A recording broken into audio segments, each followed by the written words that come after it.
Praise the lord. దేవుని నామానికి మహిమ కలుగును గాక. ఓకే, 50 days ఫాస్టింగ్ ప్రేయర్లో వీఆర్ ఇన్ 41st డే, అంటే 41 రోజులో ఉన్నాము. అందుని బట్టి దేవుని స్తోత్రం.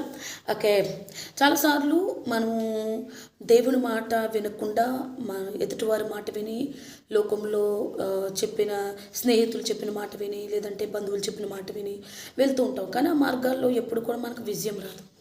ఎప్పుడైనా సరే దేవుని మాట విన్నప్పుడు అది మనకు ఆశీర్వాదాన్ని తీసుకుని వస్తుంది. ఎప్పుడైతే దేవుని మాట వినకుండా వెళ్ళిపోతామో ఖచ్చితంగా అది మనకు శాపాన్ని తీసుకుని వస్తుంది. ఎందుకంటే చాలామంది అంటారు, అంటే ఏంటి దేవుడి మాట వింటే ఆశీర్వాదం, దేవుడి మాట వినకపోతే ఆయన శపించేస్తాడా అంటే ఆయన శపించడు. ఆయన మాట విన్నామనుకోండి, ఆయన మాట ఎప్పుడు కూడా మంచే ఉంటుంది. ఆయన మాట ఎప్పుడు కూడా మన జీవితాన్ని బాగు చేసేది ఉంటుంది. ఆయన మాట ఎప్పుడు కూడా మన జీవితాల్లో ఆశీర్వాదం వచ్చేటువంటి మాటే ఉంటుంది. కానీ ఆయన మాట వినకుండా మనం లోకంలో వెళ్ళామంటే మాత్రం మనుషుల మాట ఎలా ఉంటుంది అంటే ఆశీర్వాదకరంగా ఉండదు. ద్వేషంతో, స్వార్థంతో, అసూయతో కూడినటువంటి మాట ఉంటుంది. కాబట్టి అది మనకు శాపాన్ని తీసుకుని వస్తుంది. ద్వితీయోపదేశ కాండము 11:27 నేను మీకు ఆజ్ఞాపించు మీ దేవుడైన యెహోవా ఆజ్ఞను మీరు వినిన ఎడల దీవెనయు, మీరు మీ దేవుడైన ఆజ్ఞ వినక నేను మీకు ఆజ్ఞాపించు మార్గమున విడిచి అనుసరించిన ఎడల శాపమును మీకు కలుగును. దేవుని మాట వింటే దీవెనలు, ఆశీర్వాదములు ఖచ్చితంగా మన జీవితాల్లో వస్తాయి. ఎందుకు? Why will not blessed in our life? మన జీవితాల్లో ఎందుకు దీవించబడట్లేదు అంటే దేవుని మాట వింటున్నాము కానీ విన్నంత వరకునే దాన్ని పాటించట్లేదు. దేవుని యొక్క వాక్యం వింటున్నాం కానీ ఈ వాక్యం నాకు, ఈ వాక్యానుసారంగా జీవించాలి, ఈ వాక్యానుసారంగా నేను బ్రతకాలి, ఈ వాక్యం ద్వారా దేవుడు నాతో మాట్లాడానని ఎవరు అనుకోవట్లేదు. దేవుడికి ఏ విధముగా మనం ఉంటే ఇష్టమో ఆ విధముగా మనం ఉంటే దేవుడి మాట మనం విన్నట్టే.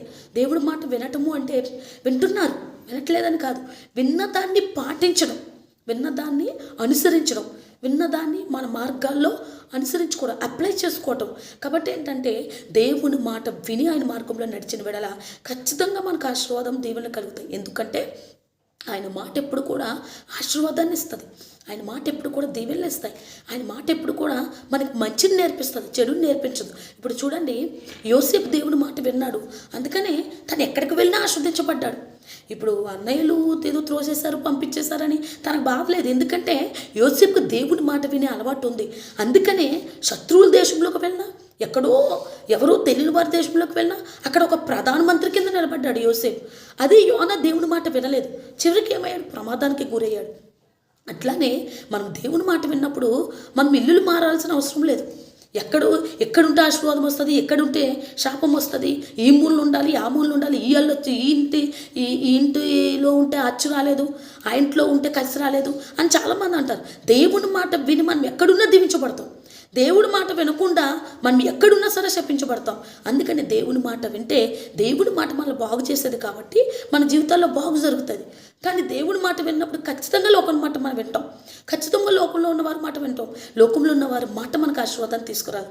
కాబట్టి దేవుడి మాట విని ఆయన మాటలను అనుసరించి మన జీవితాలు ఆయనకి అప్పగించినట్లయితే ఖచ్చితంగా మనం ఎక్కడున్నా వర్తిల్లుతాం.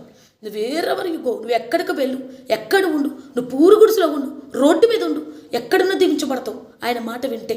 ఆయన మాట వినకుండా ఉన్నప్పుడు నువ్వు పెద్ద ప్యాలెస్ల్లో ఉన్నా, డూప్లెక్స్ హౌస్ల్లో ఉన్న, విల్లాల్లో ఉన్నా, ఎక్కడున్నా దీవించబడలేవు. కాబట్టి దేవుని మాట వినేవారుగా మనం అందరం ఉండాలి. హల్లెలూయా. పరిశుద్ధమైన మాటలు దేవుడు దీవించును గాక. God bless you all. See you in the next time. Praise the lord.